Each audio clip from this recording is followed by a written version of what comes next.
అర్ధరాత్రి అయ్యింది. పిల్లలు కదా, తల్లి నిద్రపోతేనే ఏడుస్తారు, తల్లి అన్నం తింటుంటే ఏడుస్తారు, తల్లి ఏడు చేయకుండా మాత్రం పడుకుంటారు. అయితే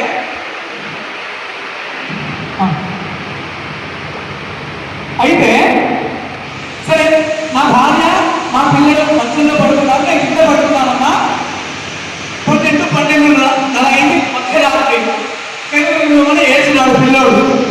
ఏడిస్తే నేను అంటున్నాను మా భార్యతో, అమ్మడు పిల్లోడికి ఆకలి అవుతుందేమో, కాస్త బట్టకిస్తావా అని అడిగాను. అది నా భార్య ఏమంటుందో తెలుసా, వాడికి ఆకలి కావట్లేదు, వాడి లంగోటిలోకి చీమ దూరింది అని చెప్తున్నాను. అదే నిజంగా వాడికి భాష రాదే, వాడు ఎట్లా చెప్పాడు అని చూస్తే నిజంగా చీమ దూరిందమ్మా. సరే, ఒక విద్య అయితే తెలిసింది, పిల్లలు ఏదైతే చీమ దూరితే మళ్ళీ రెండవ రోజు మళ్ళీ ఏడ్చాడమ్మా. చూడమ్మడు వాడికి చీమ దూరిందేమో ఏడుస్తున్నాడంటే, కాదు వాడికి ఆకలి వేస్తున్నాడు. చూస్తే చీమ లేదు, వాడికి స్థితి మందిస్తే తాగి పడుకున్నాడు. అయిపోయి రెండవ రోజు ఇక రెండవ పాఠం తెలిసింది అనుకున్నా. మళ్ళీ మూడవ రోజు ఏడ్చాడమ్మా. చూడమ్మడు పిల్లడు ఏడుస్తున్నాడు, అయితేనా ఆకలి కావాలి లేదా చీమ దూరాలి అంటే, ఆ రెండూ కాదు, వాడు కూతురు పోసుకొని బట్టలు పచ్చిగా చేసుకున్నాడండి అనింది. ఇది ఎక్కడ కలుగుతున్నాడు ఆయన అని చెప్పి చూస్తే నిజంగానే పచ్చిగా చేసుకున్నాడమ్మా. ఇక అనుకుంటుంది, ఇక ఈ భాష మనతో కాదు, ఇక ఈ డిటెక్టివ్ ఏజెన్సీలు నేను చెయ్యలేను అని తెల్లారి అడిగాను నా భార్యని. అడిగానమ్మా, తెల్లారి నీవు తల్లిమైన రోజే నేను కూడా తల్లినయ్యాను, ఒక నిమిషం కూడా కాదు. నీవు ఏ క్షణంలో తల్లివయ్యావో నేను అదే క్షణంలో తల్లినయ్యాను కదా. మరి వాడు ఏడుపు బట్టి నువ్వైనా పసిగట్టగలుగుతున్నావు, మరి నాకెందుకు ఆగించే తెలియట్లేదు అంటే, నా భార్య ఏమన్నారో తెలుసా, ఏమోనండి నాకు కూడా తెలియదు, వాడు ఏడుస్తుంటే ఆ ఏడుపును అనుభూతి చెందుతుంటే నాకేదో తెలిసిపోతుందండి, అది ఆకలి ఏడుపా, చీమ కొట్టిన ఏడుపా, పట్టు కట్టుకున్న ఏడుపా అని దాన్ని బట్టి నేను గ్రహించేస్తానని అని చెప్పిందండి. అది కదా అనుభూతి. ఇప్పుడు చెప్పండి, నా కొడుకు తెలుగు వచ్చా, తాగే వయసులో మరాఠీ వచ్చా, ఆంగ్లం వచ్చా, ఏమి రాదు కదా. ఏమి వచ్చావు తెలుసా, అనుభూతి వచ్చు. నా భార్యకు అనుభూతి విద్య తెలుసు, అందుకే నా భార్య తాగే వయసులో మా అబ్బాయి అనుభూతి ద్వారా మాట్లాడుకుంటున్నా. అది అనుభూతి యొక్క గొప్పతనము. మనతో కూడా భగవంతుడు మాట్లాడేది అనుభూతి అనే భాషతోనే. అందుకే అనుభూతిని మనం అందరం కూడా ఆస్వాదించగలగాలి. తర్వాత ఒక వైద్యుడు చెప్పాడండి, నిజమో కాదో వైద్యుడికి తెలియాలి.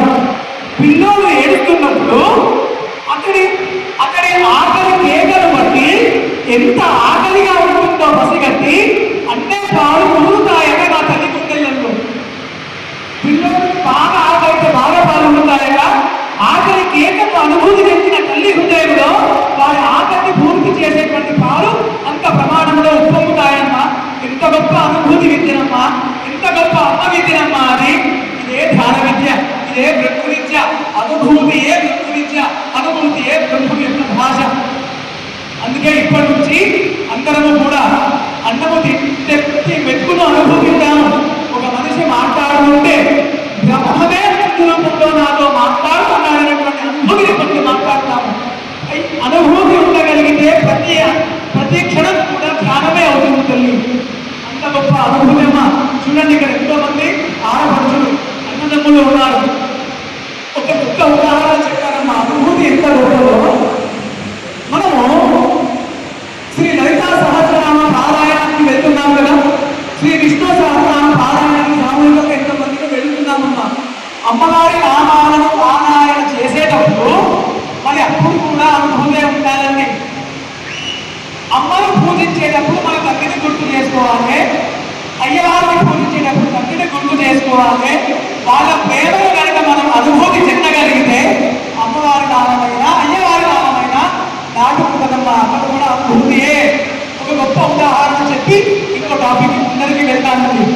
ఇక్కడ చూడండి, శ్రీ లలితా సహస్రనామాలలో అమ్మవారిని నిత్యతృప్త అనేటువంటి నామంతో పిలుస్తారండి. అంటే అమ్మవారికి ఎప్పుడూ తృప్తియే. ఇదే నామాలలో అనిత్య తృప్త అని కూడా చెప్తారు.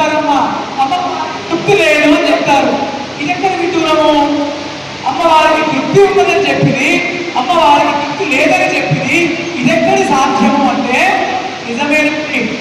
బిడ్డలకు పెట్టేటప్పుడు అమ్మకి తృప్తే లేదు. బిడ్డలకు ఎంత పెట్టినా అమ్మకి తృప్తి లేదు. బిడ్డల నుంచి అమ్మ తీసుకునేటప్పుడు ఇంతకే తృప్తి. అది అమ్మదనం. బిడ్డలకు పెట్టేటప్పుడు అమ్మకు తృప్తి లేదు కనుక అక్కడ అమ్మ నిత్య తృప్త.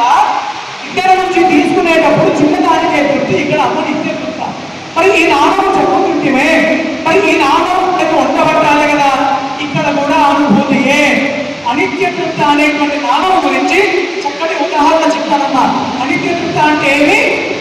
అనిత్య తృప్త అంటే ఏమి? అమ్మవారికి తృప్తి లేదు. ఎక్కడ లేదు? బిడ్డలకు పెట్టేటప్పుడు మా అమ్మను నన్ను కన్న నా కన్న తల్లి, నా పరంజ్యోతిని కనుక ఆమె చేసినటువంటి త్యాగాలుగా నేను గుర్తు చేసుకొని ఒక్కసారి అనిత్య తృప్త అని చదివితే ఇక నామం ఉండబడుతుంది. ఉదాహరణ చెప్తానమ్మా. హైదరాబాద్లో ప్రవచనాలు ప్రసంగాలిస్తూ ఎందుకో అమ్మ నాకు చూడాలనిపించింది. అమ్మకి ఫోన్ చేశాను. అమ్మ, ఈరోజు కార్యక్రమాలు అయిపోయినాయమ్మా, నీ దగ్గరికి ఊరికి వస్తున్నా, సరే బిడ్డ రాకూడదు అని చెప్పి నా భార్య చెప్పిన పెట్టింది. 9 వారం పెట్టింది. బస్సులో ప్రయాణం చేస్తారు, ఆఖరికి రావచ్చేమో అని ఇక్కడ దాకా పెట్టి పంపించింది. మా అమ్మకు ఫోన్ చేశామ్మా, నేను రొట్టెలు తినే వస్తున్నా, నువ్వు కష్టపడదు. అమ్మకి పాపం చిన్నప్పటి నుంచి అంతవరకు సేవలు మోకాళ్ళు అరిగిపోయినాయమ్మ, భుజాలు అరిగిపోయినాయి, కళ్ళు కనిపిస్తలేవు. అక్కడి త్యాగమూర్తి పాపం. సరే, మా నాన్ననేమో కాసని చల్లనీళ్ళు తేగంటే ఏ నా మోకాళ్ళు అరిగినాయ్యా, నాకు శాత కాదు తెచ్చుకోరాదు అంటే మా నాన్నది. అదే అమ్మ నేను వస్తున్నా అంటే మాత్రం చిన్నపిల్ల మారిపోయింది మా తల్లి. కొడుకు ఎప్పుడు వస్తాడో పరిగెత్తి ఎప్పుడు చూస్తున్నామ్మా. సరే, ఏ నామం గురించి మాట్లాడుతున్నామో? అనిత్య తృప్త. బిడ్డలకు పెట్టేటప్పుడు అమ్మకి తృప్తి లేదనే నామం మాట్లాడుతున్నాం. సరే, 11:30 అయింది. ఇంకా నిద్రపోతే మా అమ్మ వచ్చింది. గేటు శుద్ధం అయిందో లేదో ఆమెకు మోకాలు అరిగిపోయాయన్న విషయమే గుర్తు లేదు. అమ్మ ఒక్కటి గుర్తుంచుకోండి, ప్రతి కన్న తల్లి అనుక్షణము ధ్యానియే. ప్రతి కన్న తల్లి అనుక్షణము ధ్యానమంతమే. ప్రతి కన్న తల్లి ధ్యానానికి పరాకాష్ఠమే. ఎందుకో తెలుసా? మన నాడు కాయితే ఇది మంత్రులా కదా. అమ్మ మనసు ఎప్పుడు తన దగ్గర ఉండదు. అమ్మ మనసు బిడ్డల మీదే ఉంటుంది. అమ్మ మనసులో వేరే ఆలోచనలు లేవు. అమ్మనే సాక్షాత్తు ధ్యానానికి పరాకాష్ఠ. సరే, ఏడు శబ్దం అయిపోలేవు. మోకాళ్ళు పిప్పమెంటలా అరిగిపోయిన విషయం మర్చిపోయింది. పొద్దున వచ్చింది, ఏడు తీసింది. బిడ్డ హైదరాబాద్లో బాగా కష్టపడుతున్నావు బిడ్డ, ఎప్పుడు తిండిలో 8 గంటలకు మనసు కదా, ఎప్పుడు తిండిలో బిడ్డ నీకు ఇష్టం అని చెప్పి చిత్తపడి దూర చేస్తా. మా రాజవకలు నా బిడ్డలు కలు తిను బిడ్డ అని చెప్పి ముక్కులో అలా పెట్టింది కదా చిత్తపడి పులిహోర. తిను అని చెప్పి సరే అమ్మా నీకు దండం పెడతాను. కడుపు నిండా తిన్నా, గొంతు వరకు నీ గోడలు పెట్టింది, నోటి వరకు పులిహోర పెట్టింది, నీకు దండం పెడతాను. ఇక పోయి పడుకోరాదు అంటే సరే అసలు పడుకుంటూ లోపల పెట్టి ఏమంటుంది? బిడ్డ గతం వచ్చింది బిడ్డ, దుర్మార్గురాలి, తను ఉప్పు వేసిందో లేదు, నువ్వు చూద్దామని వస్తే నీకు కమ్మడి పులిహోర పెట్టకపోయింది బిడ్డ, నన్ను చెల్లిందా కొడుక అంటే పాపం. అమ్మ అనిత్యంగా అమ్మకు బిడ్డలకు ఎంత పెట్టినా అమ్మకి తృప్తి లేదు పాపం. కొడుక నాకు భుజాలు అరిగినాయి కొడుక, అక్కడ ఇంత కలపలేదు, భుజాలు వస్తున్నాయి, సరిగా ఉప్పు కలిసిందో లేదో నన్ను క్షమించుకోడుక. ఇక ఈ పూర్తి పులిహోరకుడు రేపు పొద్దున వేసే వరకు నీకు మంచి వంట వండి పెడతాను. అమ్మ సరే అమ్మ నీకు దండం పెడతా, పోయి పడుకోరాదే అంటే లోపలికి పోయింది. చెయ్యి కూడా కలగలేదమ్మా. మళ్ళా గది హాల్లో బంధువులు వచ్చాయి. మళ్ళా ఏమైందమ్మా అంటే దుర్మార్గం బిడ్డ నాని నాన్న వచ్చేటప్పుడు అమ్మకి పాలకోవా తెచ్చింది బిడ్డ, నీకు పెట్టుకుంటేనే పడుతున్న చూడ ఎంత మోసం నాని, నాకు జ్ఞాపక శక్తి బిడ్డ, నాకు ఆడుకోలేదు బిడ్డ, తిని బిడ్డ అని పాలకోవా పెట్టింది. ఇక గొప్పలో కొద్ది నాలుగు వీధికి వచ్చే పాలకోవా అయినా గుర్తులే అమ్మకి. లోపలికి పోతున్నది. అమ్మ నీకు అన్నం పెడతా, పోయి పండరా అదే అలసిపోయింది పెద్ద మనిషి పోయినామంటే పండరా. ఆ పాలకోవా నుంచి గేట మీద పోతే హాల్లో ఏమైందమ్మా అంటే క్షమించుకోగా అది మీకు నాకు 3 రోజుల కింద వర్షించిన పాలకుండా అది కుండలైందో మనం చూడు కష్టపడి నా దగ్గరికి వస్తే పిల్లని పాలకోవా పెట్టి క్షమించిన కొడుక నాన్నని పాలు తెచ్చుకోరు మరి పుయ్యకుండా పండుగ ఎంత మోసం పెట్టాను చెవిగా నా రాజు గారు పాదాలు పాలు వచ్చి ముక్కులో వచ్చి పాలు పండుగ ఈసారి పండుగ లేదు అమ్మ ఏ నామం గురించి మాట్లాడుతున్నాము అనిత్యకృత ఇతరులకు పెట్టేటప్పుడు అమ్మకి గుర్తు లేదు సరే ఈసారి పండుగ లేదు చూద్దామని రూమ్లోకి వెళ్తే ఎక్కడ తాను ఏడిస్తే మా నాన్న తిట్టడం అని చెప్పి ఇటువైపు మళ్ళీ పాపం ఏడ్చుకుంటామన్నాను కొడుకు కొంత దూరం నుంచి వచ్చే వాటికి ఏం పెట్టకపోయింది నేను ఎంత పని అయిపోయాయని చెప్పి ఏడ్చుకుంటామన్నానమ్మా అంతే కదా అమ్మ బిడ్డ తప్ప బిడ్డ నాకు ఏమి తప్ప వేరే ధ్యానము లేని అమ్మ కదా ధ్యాని ఇంకా పడుకున్నానా పొద్దున పక్కన కదా వంట వాసనలో నిగ్గడేసినట్టు పొద్దున లేచుకుని అట్ల కాయకుండానే నిగ్గడేస్తుంది మళ్ళా ఎందుకు అంత పని ఆటో ఎక్కించినప్పుడు బాబు అత్త అంత వచ్చి నన్ను క్షమించకూడదా ముసల్దానం అయింది ఏం పెట్టినో ఏం పెట్టకపోయినో నన్ను క్షమించకూడదా మళ్ళీ వచ్చేటప్పటికి ఓజీలో ఇంగ్లీష్ ఇస్తున్నారట ఇస్తారట అది ఇప్పించుకొని మాత్రం నేను మంచి వంట చేస్తా అని చెప్పి నా ఆటో ఈచి మళ్ళీ వరకు ముట్టుకుంటా వచ్చి పక్కకి ఏడ్చుకుంటా నన్ను ఆటో ఎక్కించుకుందమ్మా నా కన్నతండి ఆమె కదా అనిత్యకృత ఆమె కదా ధ్యాని ఇప్పుడు ఇంత అమ్మ గురించి మనం అనుభూతి చెందించిన అనుభూతి అందుకే చెప్తున్నా అమ్మ ప్రేమ గురించి ఇంత అనుభూతి చెందినాం కదా ఇప్పుడు ఒక్కసారి చేతిలో పెట్టుకొని అనిత్యకృతాలే నమః అని ఒకసారి అమ్మవారి పాదలో పుష్పం వేస్తే ఎంత బాగుంటుందమ్మా ఈ ధ్యానము అందుకే అనుభూతి దయచేసి అదే చెప్తున్నా ఎందుకు ఇంత చెప్తున్నానంటే శ్వాస మీద ధ్యాస కదా పత్రిజీ మహాశయుడు మన అందరినీ ఉద్ధరించడానికి మనకు ఉపదేశించినటువంటి గొప్ప మార్గము శ్వాస మీద ధ్యాస ఈ శ్వాస మీద ధ్యాసలో కూడా అనుభూతి ప్రధానం శ్వాసలో గుర్తుంచుకున్నమ్మా మనిషి పుట్టినప్పుడు మొదటి చేసే పని శ్వాస తీసుకోవడం చనిపోయే ముందు చివరి చేసే పని శ్వాస వదిలేయడం ఆ ఒక ఉచ్ఛ్వాసము ఒక నిశ్వాసము మధ్యలో ఉన్నటువంటి చిన్న మార్పు జీవితం దీంట్లో శ్వాస మీద ధ్యాస పెట్టేటప్పుడు పీల్చుకుంటున్న గాలి ఇది విశ్వాసంగా పీల్చుకుంటున్నటువంటి గాలి నేను పీల్చుకుంటున్నా అన్న అనుభూతితో ఒకసారి ఈ ముక్కు రంధ్రాల దగ్గర మన దృష్టిని నిలిపి శ్వాస లోపలికి వెళ్ళేటప్పుడు శ్వాస యొక్క చల్లదనాన్ని మనం ఇక్కడ అనుభూతి చెందాలి పీల్చుకున్న తర్వాత మళ్ళీ వదిలేటప్పుడు శ్వాస యొక్క వెచ్చదనాన్ని మళ్ళీ అనుభూతి చెందుతూ వదిలేయాలండి ఈ రకంగా అనుభూతి చెందాలి ఒకసారి ఇక్కడ ఒకసారి ముక్కు లోపల ఈ శ్వాస లోపలికి వెళ్తున్నప్పుడు ముక్కు రంధ్రాలలో ఏ గోడ తగులుతుంది అక్కడ మన అనుభూతి ఏ విధంగా ఉంటుంది ముక్కు లోపల అనుభూతి అప్పర్ రెస్పిరేటరీలో అనుభూతి ఒకసారి శ్వాసనాళంలో గాలి తగులుతున్న అనుభూతి ఒకసారి నాభి దగ్గర గాలి తగులుతున్న అనుభూతి ఈ రకంగా శ్వాస మీద ధ్యాస పెట్టే ఈ బ్రహ్మము ఈ అనుభూతి అనే మాధ్యమం ద్వారా మనతో మాట్లాడతారండి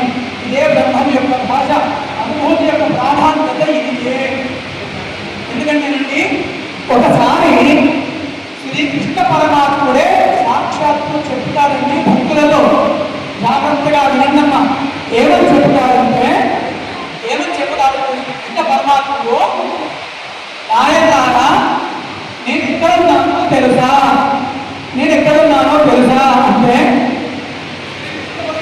చెప్తాడండి నేను మీ లోపలనే ఉన్నాను మరి మీ లోపల ఎక్కడున్నానో తెలుసా అంటే ఒకళ్ళు అంతరాత్మలోని ఒకళ్ళు హృదయంలోని భిన్న సమాధానం చెప్పారండి కానీ కృష్ణ పరమాత్ముడు ఏమంటారో తెలుసా నాయనారా నేను ఎక్కడున్నానంటే అమ్మాయి ఈ విషయాన్ని అందరూ జాగ్రత్తగా వినండి ఈ క్షణం నుంచే మనం పరమాత్మను పట్టుకోవచ్చు పరమాత్మ అంటే అంతరాత్మ అంతర్జ్యోతి మహాజ్యోతి మహాప్రాణ అంతరాత్మ నాయనారా నేను ఎక్కడున్నానంటే నీ లోపల బృహత్సామ బిందువు ఏ బిందువు బృహత్సామ బిందువు నీ లోపలనే బృహత్సామ బిందువులో నేనున్నాను అని శ్రీకృష్ణ పరమాత్ముడు చెప్పాడండి మరి ఈ బృహత్సామ బిందువు అంటే ఏమి ఆ బిందువు ఎక్కడ ఉంది అని మనం కాస్త మాట్లాడదాం అమ్మ గుర్తుంచుకోండి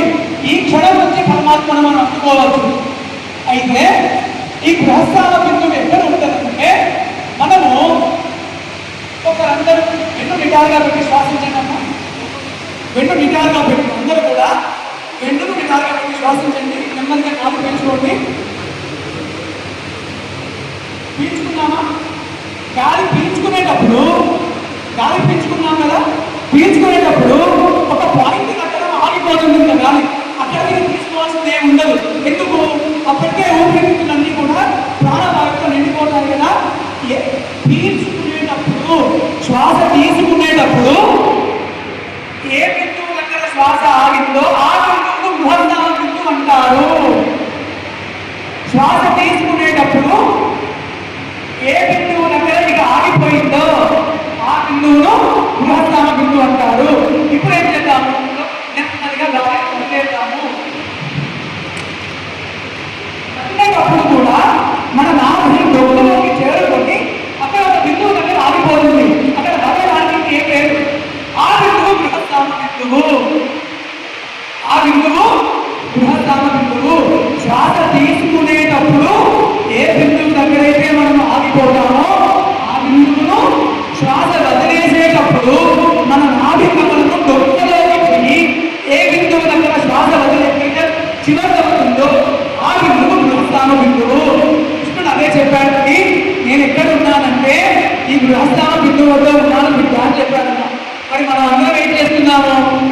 మనకున్న టెన్షన్స్తో, మనకున్న ఆలోచనలతో శ్వాసను సగం వరకే పీల్చుకొని పరమాత్మకి ఎందుకయ్యా ఇంత పక్షపాతము, నా దిక్కు చూడకపోయింది అని చెప్పి దేవుడిని నిందిస్తున్నాము. ఉన్న దేవుడి దగ్గర అందుకోలేక బయట దేవుడిని నిందిస్తే వచ్చే ప్రయోజనం ఏమి? అందుకే నేను ఇక్కడ ఒక చక్కటి ప్రక్రియ చెప్తానండి. గైడెడ్ మెడిటేషన్ మాకు అనుకోండి. నెమ్మదిగా శ్వాస తీసుకుంటూ ఎక్కడ వరకు పోవాలి? శ్వాస నాభి వరకు తీసుకోవాలి. లోతైన శ్వాస, దీర్ఘమైన శ్వాస, దీర్ఘంగా లోతుగా నాభి వరకు శ్వాస తీసుకొని అక్కడ వరకు మనం తీసుకుంటే అక్కడ కృష్ణుడిని మనం పుట్టినట్టు లెక్క. కృష్ణుడంటే ఏ దేవత అయితే ఆ దేవత ఇంటికి రావాలి. మనం చేతితో దోషంతో పువ్వులు తీసుకొని శ్వాస ద్వారా ఇక్కడ పాదాలు ఇక్కడ పువ్వులు విమరించినట్టు శ్వాస వదిలేసేటప్పుడు మళ్ళీ మనం పూర్తిగా బయటకు వచ్చి పువ్వుల గుట్టలో పువ్వులు తీసుకున్నట్టు మళ్ళీ లోపలికి వెళ్ళి నాభి వరకు అక్కడ కృష్ణ పాదాలకు పువ్వులు అందజేసినట్టు మళ్ళీ బయటకు వచ్చి మళ్ళీ పువ్వుల గుట్టలో పువ్వులు తీసుకున్నట్టు ఇట్లాగా గైడెడ్ మెడిటేషన్ ద్వారా శ్వాసను ఈ బృహస్సామ బిందువు వరకు తీసుకుంటే ఇక ఆరోగ్యం చక్కబడుతుంది, జీవితం చక్కబడుతుంది, శ్వాస మీద ధ్యాస కుదురుతుంది, ధ్యానము కుదురుతుంది, జీవితము ఇక ఈ జన్మ చిత్త చివరి అయిపోతుంది. ఈ బృహస్సామ బిందువే దైవం యొక్క పాత్రము. నేను చెప్పుకున్నది అబద్ధం అనుకుంటున్నానేమో. శ్రీ అనంత పద్మనాభ స్వామిని గమనించండి. అనంత పద్మనాభ స్వామి శేషకల్పం పైన అట్లా పడుకుంటే ఈ తామరపు ఎక్కడి నుంచి వస్తుందమ్మా? నాభి నుంచి కదా. శ్రీ అనంత పద్మనాభ స్వామి యొక్క నాభి నుంచి తామర పువ్వు పుట్టి ఈ తామర పువ్వులో బ్రహ్మదేవుడు ఉంటారు కదా. ఆ రక్తం ఏం చెప్తుంది? ఈ బృహస్సామ బిందువు ఈ శ్వాస మీద ధ్యాస ఈ నాభి కమలం వరకు లోతుగా శ్వాస తీసుకోమని చెప్తుంది. ఎవరైతే, ఏ ధ్యాని అయితే, ఏ సాధకుడు అయితే నాభి వరకు శ్వాస తీసుకుంటారో అతడు బ్రహ్మ యొక్క సృష్టి మూలాన్ని చేరినట్టు. నీకు ఒక్క కష్టం వచ్చింది, ఎక్కడైంది పరిష్కారం దొరకాలి, నీకోసం ఒక సుఖము సృష్టించబడాలి. సృష్టి ఎక్కడుంది? విష్ణుమూర్తి నాభి దగ్గర ఉంది కదా. నాభి వరకు శ్వాస తీసుకుంటూ సృష్టి మొదలవుతుంది. నీకు కావాల్సిన సంపదను సృష్టించుకోవచ్చు. అమ్మ శ్వాసలోనే మొత్తం ఉంది. శ్వాసయే మన ఆస్తి, శ్వాసయే మనం వెంట తెచ్చుకున్న నిధి, శ్వాసయే బ్రహ్మము, శ్వాసయే శాశ్వతం. అందుకే ఈ బృహస్సామ బిందువును మర్చిపోకండి. అక్కడి వరకు కనుక శ్వాస ఉచ్ఛ్వాస విశ్వాస కనుక మనం తీసుకోగలిగితే శ్వాస మీద ధ్యాస కుదురుతుంది. ఉన్న దైవాన్ని మనం అనుభూతి చెందగలము. ఈ మాట తప్పు కాదమ్మా. కథ కంచికి మనం ఇంటికి అనిపించాలా అంటారు? కథ కంచికి మనం ఇంటికి.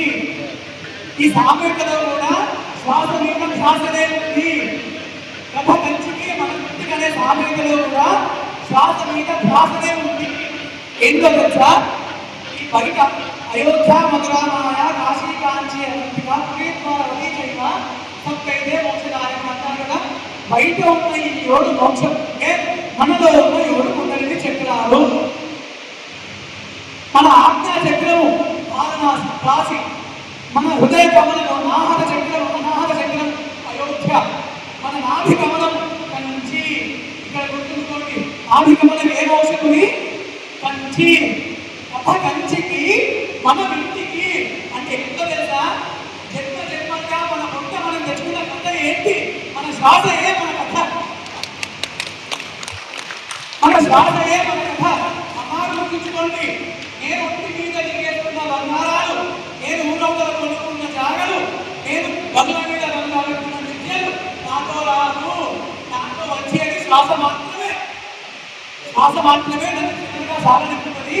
అది గాలిలో కలిసి నా ఆత్మ చైతన్యంలో నిలిచి మళ్ళీ ఆ శ్వాసయే మళ్ళీ ఇంకో జన్మలో మాత్రం నడుస్తుంది. మనం తెచ్చుకున్న కథ ఏంటి? శ్వాస. ఇక్కడ ఏమంటున్నాను? కథ కంచికి అంటే నీ శ్వాసను నాటి వరకు తీసుకురా. కథ కంచికి నీ శ్వాస నీ శ్వాసను కంచి వరకు నాటి వరకు తీర్చుకో. కథ కంచికి మనము ఇంటికి. ఏంటి మన ఇల్లు? అనంతమైన మూల చైతన్యమే మన ఇల్లు.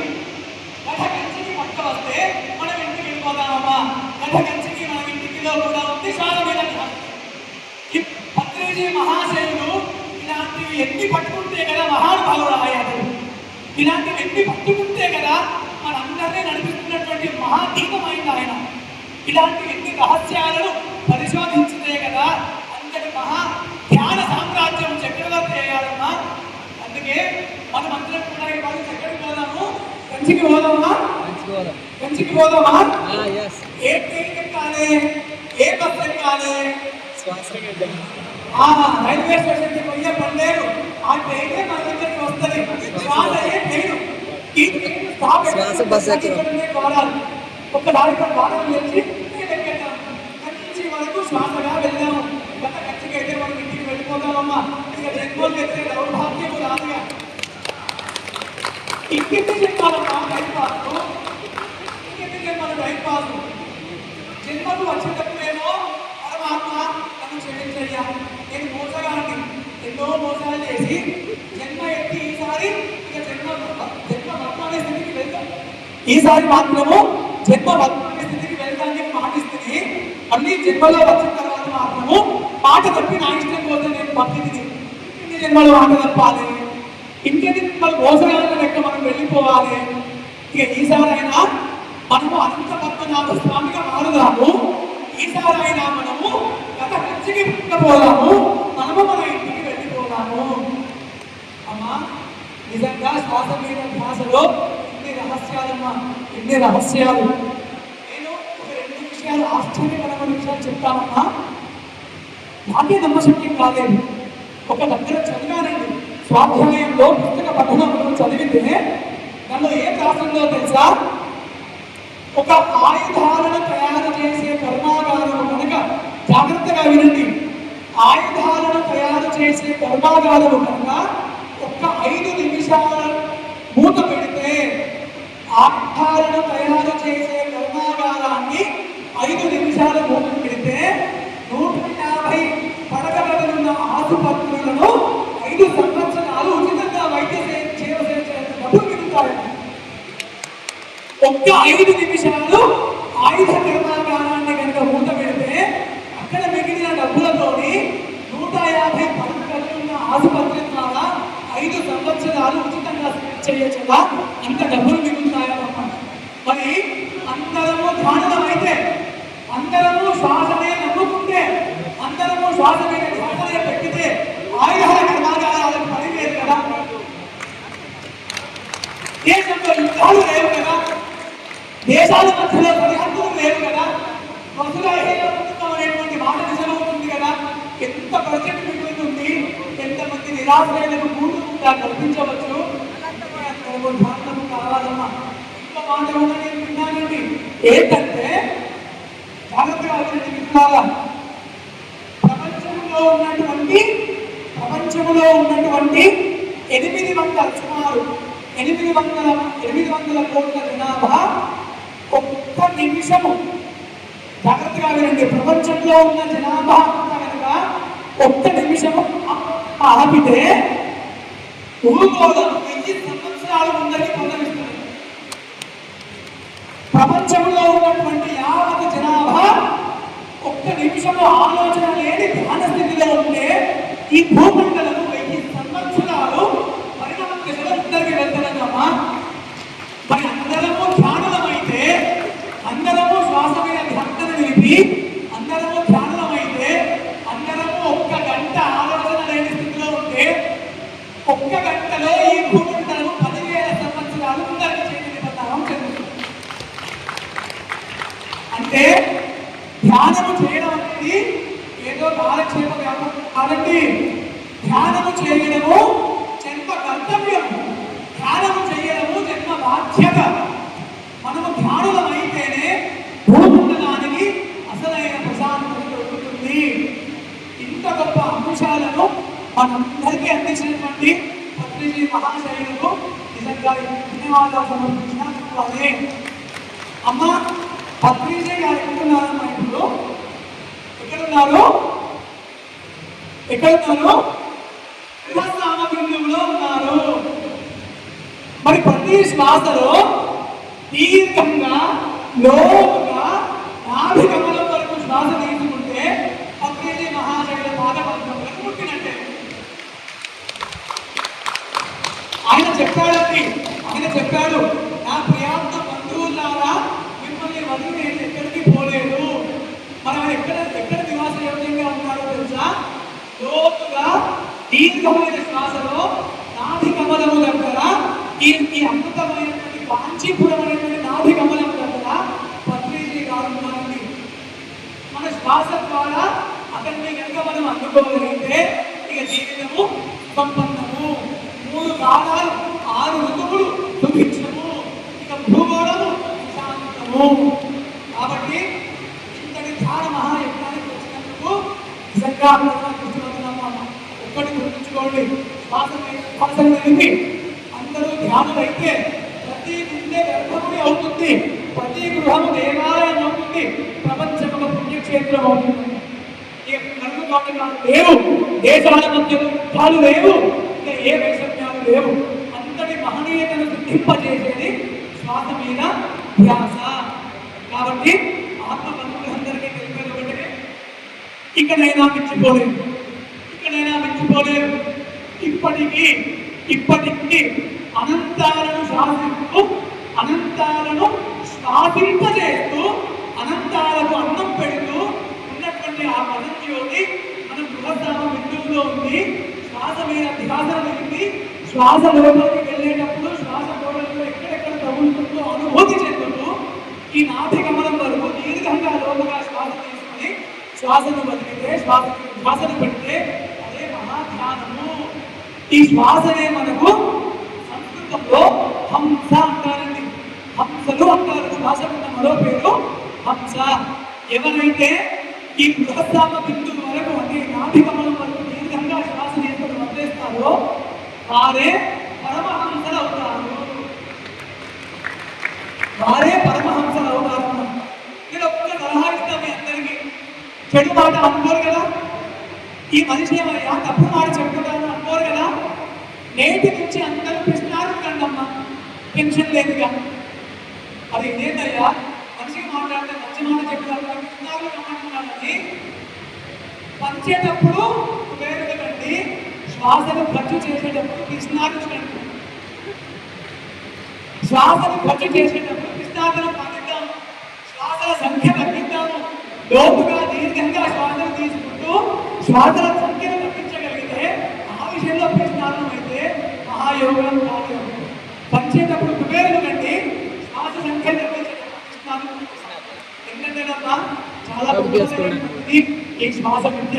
దయచేసి ఈ విద్యను అందరూ అవలంబిద్దాము. అందరము శరణాగతి యొక్క మూలలోకి వెళ్ళి మన నాభినంగా ఉన్నటువంటి ఆత్మజ్యోతికి అనుభూతి ద్వారా మాత్రమే శరణాగతికి చేరుకోవచ్చు.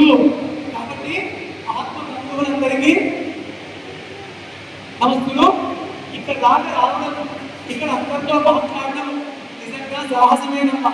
ఎందుకో తెలుసా, బాగా ఆకలిగా ఉన్న 1000 సింహాల మధ్యలో కూర్చొని పంక్తి భోజనం చేయవచ్చు.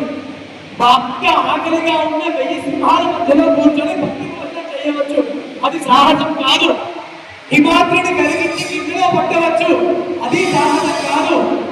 నీటి అడుగున చేపల యొక్క అడుగు జాడలు పట్టుకోవచ్చు. అది సాహసం కాదు. మరి సాహసం ఏంటో తెలుసా, ఇంతమంది జ్ఞానుల ముందర జ్ఞానం గురించి మాట్లాడటం సాహసం. కానీ ఈ సాహసానికి పూనుకున్నారు ఎందుకు అంటే, నా వెంట నాలో నా యందు పత్రిజీ గారు ఉన్నారు కాబట్టి. నా వెంట నాలో నా యందు నాకు సర్వత్రా పత్రిజీ గారు ఉన్నారు కాబట్టి ఈ 1000 సింహాల మధ్యలో కూర్చొని భక్తి భోజనం చేస్తున్నా, హిమాచల్ కలిగించుకుంటున్నా, నీటి వెంట చేపల జాగ్రత్త పట్టుకోవాలనుకుంటున్నా. ఇక మన వెంట శ్వాస ఉంటే, మన వెంట శ్వాస విద్యను నేర్పినటువంటి పత్రిజీ గారు ఉంటే, మనలో జ్ఞాన విద్యను నేర్పిన పత్రిజీ గారు ఉంటే, ఇక మనకు ఏది సాహసం కాదండి, ప్రతిదీ నల్లేరు ఉంటుంది. కాబట్టి ప్రియాత్మ బంధువులకు తెలియపరిచేదంటే అందరము ధ్యానిద్దాము, అందరము శ్వాసిద్దాము. కంచికి పోదామా? పోదామా? పోదామమ్మా. ఇక ట్రైన్ మన కోసం రెడీ ఉన్నది. ఇది గరీబ్ రథ్ కాదు, అమీర్ రథ్. ఇది చాలా గొప్ప ట్రైన్. ఎంత గొప్ప ట్రైన్ అంటే, మనం మెల్లగా కావాలంటే మెల్లగా పోతుంది, ఫాస్ట్ కావాలంటే ఫాస్ట్ పోతుంది, ఆగమంటే ఆగుతుంది, నడవమంటే నడుస్తుంది. ఈ ట్రైన్కి మనమే ప్యాసింజర్, మనమే డ్రైవర్. కాబట్టి ఏదో గమ్మత్తుగా అభివృద్ధి మాట్లాడుకుంటా నిజంగా మనం ఉద్ధరించగలిగేది శ్వాస మాత్రమే. కాబట్టి ఇక ఈ క్షణము నుంచి ఎప్పుడో సెలవులు దొరికితే కాదుగా, ప్రతి శ్వాసలో ఒక మనిషి, ఒక సగటు ఆరోగ్యశాలి నిమిషానికి 12 నుంచి 15 శ్వాసలు తీసుకుంటాడండి. అంటే మనం నిమిషానికి 12 నుంచి 15 సార్లు కంచికి పోయి రావచ్చు. కాబట్టి కథను కంచికి చేరుతాము, మనం ఇంటికి పోదామని తెలియబడుతూ ఆ సమయం ఇంకా సరే ఇంకొక 5 నిమిషాలు ఉన్నదా అమ్మ? శ్వాసలో మునిగితే సమయం ఉన్నది కదా. ఎందుకు? శ్రీ లలితా సహస్రనామాల్లో చెప్పారండి, చైతన్యార్ఘ్య సమారాధ్య చైతన్య కుసుమ ప్రియ అనే మాట అన్నారు కదా. అంటే ఒక మనిషి వర్తమానంలో ఉంటే కాలరహితుడే, కాలము గెలవదు కదా. ఇంతసేపు మీతో మాట్లాడుతుంటే నేను వర్తమానంలో మునిగిపోయాను కాబట్టి నాకు సమయం గుర్తులేదు. అందుకే ఎప్పుడు చూసి మళ్ళీ మనసులో గుర్తించింది. సరే, శరణాగతి గురించి మాట్లాడతానని చెప్పి మీకు మాటించాను కదండి. అమ్మా, శ్రీ రామరక్ష స్తోత్ర పారాయణం చేసి జాగ్రత్తగా వినండి. ఎందుకంటే 45 నిమిషాలు మీ ఆయుష్ నాకు ఇస్తుంది కదా. నా దీనికి తిరుగు బహుమతిగా నాకు దోషణ జ్ఞానం ఇవ్వాలి కదా. నన్ను మోసం నేను మీరు చేయొద్దు, మీరు నన్ను నేను మోసం చేయదు. సరే, శరణాగతి గురించి చాలా గొప్ప మాట మాట్లాడుతున్నాను. శ్రీ రామరక్ష స్తోత్ర పారాయణం చేసేటప్పుడు దానిలో ఒక మాట ఉంటుంది, మాతారామో మత్ పితా రామచంద్ర స్వామి రామో మత్ సఖా రామచంద్ర సర్వస్వమే రామచంద్రో దయాళు నాణ్యం జానేనైవ జానేన జానే. అంటే మాతారామో మత్ పితా రామచంద్ర, తండ్రి శ్రీరామచంద్ర నాకు తల్లైనా తండ్రైనా స్వామివైనా గురువువైనా చివరికి మిత్రుడు అయినా నువ్వే స్వామి. సర్వస్వమే రామచంద్రో దయాళు నాణ్యం జానేనైవ జానేన జానే.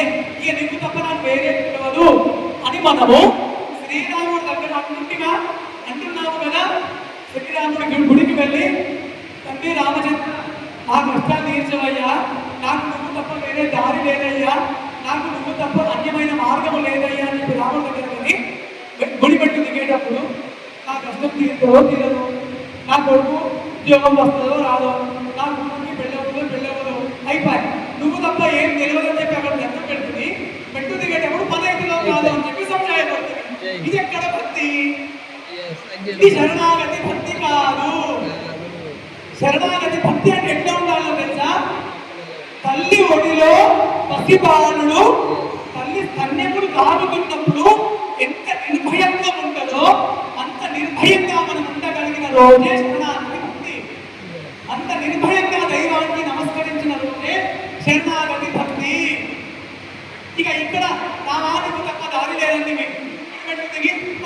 కాదు అంటివి, ఎక్కడ పొందన అటేమో పాలు పట్టుకుంటే గిన్నెలో, ఇక్కడేమో నిమ్మకాయ చుక్క కలిపింది, ఈ ఎక్కడ పాలు రావాలి, పాలు విరిగిపోతాయి. అది శరణాగతి భక్తి కాదు.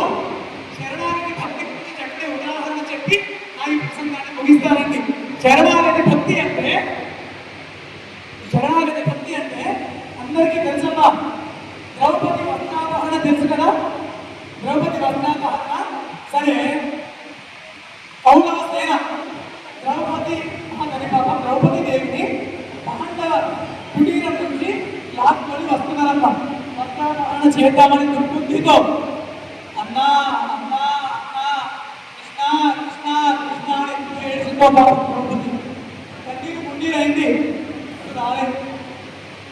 ఒక ముళ్ళ కంపన మీద లాక్కొని ఎట్లా ఉంటుందో పాపం, ఒక ఆడపడుచు అంత కనికరం లేకుండా దుశ్శాసన వర్గము అది మొక్కు పట్టుకొని లాక్కు వస్తూ ఉంటే వీధిలో కూడా ఎన్నిసార్లు ఏడ్చిందో అన్నా అన్నా అన్నా కృష్ణ కృష్ణ కృష్ణ అని. ఇప్పుడు రాలేదు. సభకు తీసుకెళ్ళి అక్కడ కూడా సభలో సామంత రాజులు, చక్రవర్తులు, రాజపురోహితులు, రాజకులు ఎంతమంది ఉన్నారు. అక్కడ కూడా తొక్కుడు తాగితే అన్నా అన్నా అన్నా కృష్ణ కృష్ణ కృష్ణ నిమిషాలు ఏడుస్తూ కృష్ణుడు రాలేదు. ఇక చివరికి తన ఒంటి మీద చివరి చీర కొంగు చివరి ఆచ్ఛాదన వెళ్ళిపోతున్నది. ఒక స్త్రీకి ప్రాణము కన్నా మానవ ముఖ్యం కదా. ఇక తన ఒంటి మీద చివరి చీర కొంగు ఆచ్ఛాదన వెళ్ళిపోతున్నప్పుడు ఇక ఏదైతే కృష్ణుడు వచ్చాడమ్మా, చీర వెంట చీరించాడు, చెల్లెని వాళ్ళని కాపాడుకున్నాడు, మన గురించి తెలిసిందే. ఇక్కడ శరణాగతి గురించి మనం మాట్లాడాలి. సరే, చెల్లెమ్మను కాపాడుకున్నాడు తర్వాత పాండవ కుటీరానికి వెళ్ళారు. ద్రౌపది అంటుంది, ఏమయ్యా కరుణాసింధు అంటారే నిన్ను, భక్తవత్సలు అంటారే నిన్ను, ఎన్నిసార్లు పిలుస్తున్నాయ్యా కృష్ణ కృష్ణ కృష్ణ అని, ఎంత ఏడుస్తున్నాయ్యా. నేను ఏడుస్తూ ఉంటే రోడ్డు మీద ఉన్నటువంటి మట్టి కూడా మార్గంలో ఉన్న మట్టి కూడా నా భక్తులకు వచ్చిందయ్యా. రాకపోయింది స్వామి, చివరికి వస్తుంది, ఆ వచ్చుడు ఏదో మొదలై వస్తే అయిపోతుంది కదా అంటే కృష్ణుడు ఏమంటాడో తెలుసా, అన్నిసార్లు పిలిచావా ద్రౌపది? లేదే, ఒక్కసారి పిలిచావు, వచ్చాను, నా చెల్లెని కాపాడుతున్నాను కృష్ణుడు చెప్తాడు. ద్రౌపది అంటది, ఎక్కడి మాట ఎక్కడ చూడలేదు స్వామి, ఎన్నిసార్లు పిలుస్తున్నాను నిన్ను, ఆ కుటీరం నుంచి వీధిలో ఉన్న రాజ్యంలో కొన్ని లక్షల సార్లు కృష్ణాన్ని పిలిస్తే నిన్ను పిలవలేదంటే లేదు ద్రౌపది, నువ్వు పిలవలేదు.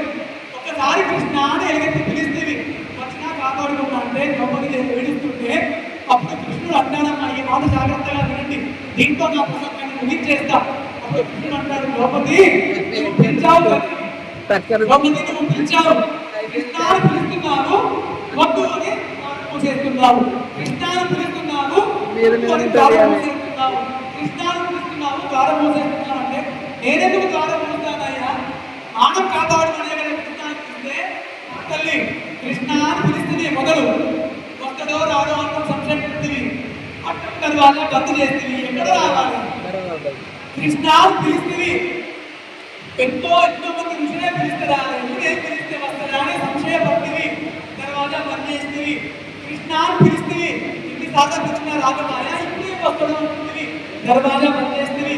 కృష్ణ పిలుస్తుంది, ఆయన వినేంత వరకు నా పిలుపు పోతుందో లేదో అనుకుంటుంది, దర్వాజా బంద్ చేస్తుంది, నన్ను వద్దంటివి. చివరికి మాత్రం చివరి చీరకు పోయేటప్పుడు ఈ డౌట్ ఏమీ లేవు, ఇంకా ఈ సంశయాలేమీ లేవు, కృష్ణ అంటివి ఇంటిని వచ్చేసి కాపాడుకున్నామా. అందుకే సంశయాలు లేని శరణాగతి భక్తి. కాబట్టి ఈ క్షణం నుంచి శ్వాస మీద ధ్యాస పెట్టు, సంశయాలన్నింటినీ వదిలేసి బృహత్సామ బిందువులో ఉన్నటువంటి అందరు పరమాత్మను పట్టుకోగలిగితే ఇక ప్రతి జీవితము సుభిక్షమే. సర్వే జనాః సుఖినో భవంతు. శివప్రసాద శాస్త్రం. ధన్యవాదాలు. చాలా అద్భుతంగా, ఎంతో క్లుప్తంగా, సరళంగా, ఎంతో చక్కటి